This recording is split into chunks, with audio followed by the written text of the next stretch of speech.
Hey everybody, this is a quick video in case you need to do a factory reset on your Sony Bravia TV. Maybe you're selling it or maybe you're just having issues with it, and a lot of times just doing a hard reset will fix a lot of those issues.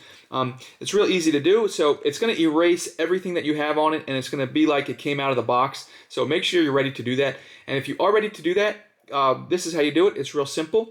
So you can hit the home button on your remote and then navigate over to the settings menu, which is going to be this little gear shifter. And then once we get over to the settings menu on the gear shifter, we're going to look for the storage and reset button.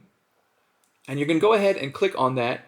Just navigate over to the storage and reset. And once we get over to storage and reset, we'll open it up and you see there's the internet storage, but then right below, if we just toggle down to the factory data reset. So if we click on that factory data reset, it will ask us to confirm, and then depending on your model, it might ask you to confirm again, and then it will go through the reset. It will delete everything, and you'll see when you turn it on, it will be like just like you took it out of the box. So anyways, thanks a lot for watching. Have a great day.